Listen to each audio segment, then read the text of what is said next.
बाबा जी, STET पास कर गया हूँ बाबा जी। अब आप ही की कृपा से जल्द शेड्यूल निकलेगा और हम धन कमा पाएंगे। आपकी जय हो मिठाई वाले बाबा जी। अब आप ही पर भरोसा है बाबा जी। आपको पाकर मैं तो धन्य हो गया बाबा जी। बाबा जी, लगता है कि दोस्त का फोन है। 1 मिनट बाबा जी, 1 मिनट, बस 1 मिनट। STET परीक्षा साथ में दिया था दोस्त ने। हेलो, हाँ जी, बोलिए जी।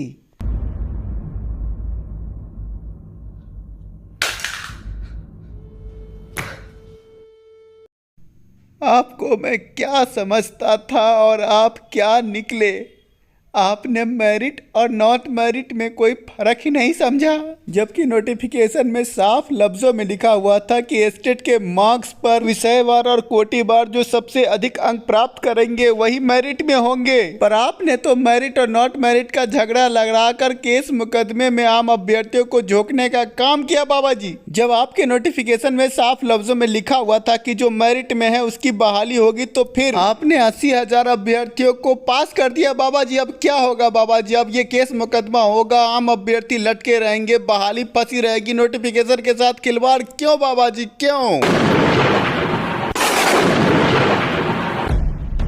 बदला, इस नाइंसाफी का बदला मैं लूंगा बाबा जी। अब आपको कोर्ट में जवाब देना होगा कि नोटिफिकेशन के साथ खिलवाड़ कैसे।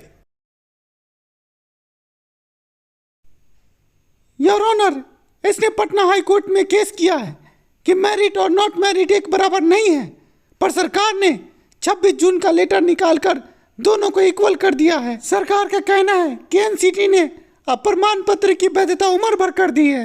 ऐसे में इस नीरज का केस बेबुनियाद है। मेरिट और नॉट मेरिट दोनों एक हैं। जिस तरह से इस पब्लिक प्रोसिक्यूटर ने इस मासूम लड़के के खिलाफ जीरा की है, इस चमन को तो कोई बचा ही नहीं सकता। भैया, जिसको कोई नहीं बचा सकता उसको सिर्फ शिक्षा सुधार बचा सकता है। कोर्ट में हम लोग।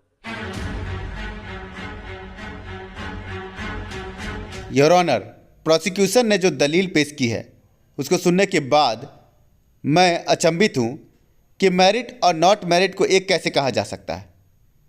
26 जून का लेटर निकालकर सरकार शिक्षा विभाग ने यह कह दिया कि मेरिट और नॉट मेरिट एक है। ये वो लेटर और नोटिफिकेशन है। शिक्षा मंत्री ने अभ्यर्थियों के दबाव में आकर के लेटर जारी कर दिया कि मेरिट और नॉट मेरिट दोनों इक्वल हैं। पर अगर हम नोटिफिकेशन को देखें तो नोटिफिकेशन में साफ लफ्जों में लिखा है, शिक्षा विभाग से विषयवार और कोटिवार रिक्तियां मिलने के बाद STET के अंक प्रतिशत के आधार पर मेरिट बनाया जाएगा और उसके बाद जो भी अभ्यर्थी मेरिट में होंगे उन्हीं को नियोजन इकाई में भेजकर आगे प्रतिनियुक्त किया जाएगा। आर्टिकल 309 ये कहता है कि एक बार नोटिफिकेशन जारी हो गया और उस हिसाब से परीक्षा हो गई, रिजल्ट आ गया, तो अब नोटिफिकेशन के साथ खिलवाड़ नहीं हो सकता योर ऑनर। और BSEB ने कोई मेरिट नहीं बनाया है।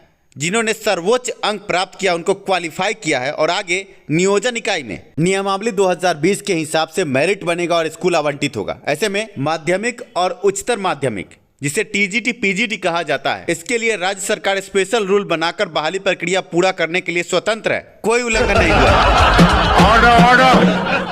योर लॉर्डशिप, जब कहीं से कोई उल्लंघन हुआ ही नहीं तो इन मेरिट वाले अभ्यर्थियों की बहाली पहले क्यों नहीं? सरकार शिक्षा विभाग का कहना है कि NCT ने अब प्रमाण पत्रों की वैधता उम्र भर कर दी है। ये दलील बिल्कुल ही बेबुनियाद है। NCT के लेटर में कहीं ये नहीं लिखा हुआ कि प्रमाण पत्रों की वैधता उम्र भर हो गई है तो जो मेरिटेबल अभ्यर्थी हैं उनको पहले नियुक्त नहीं करना है। सरकार ने 80,000 रिजल्ट जारी करवा दिए।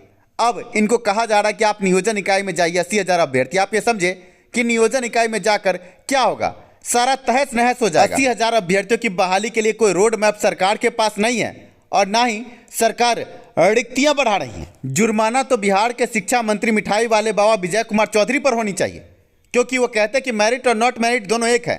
मैं ये कहना चाहता हूं कि सराय रंजन से ये विधायक हैं, चुनाव में इन्हें बहुमत मिला तब जाकर ये विधायक बने और आज ये शिक्षा मंत्री हैं। और ये मेरिट नॉट मेरिट को एक कहना, इस हिसाब से तो इनका बहुमत भी बहुमत नहीं है। इस हिसाब से तो हारे हुए प्रत्याशी को आज शिक्षा मंत्री होना चाहिए था। He's too good, yeah. Mind blowing.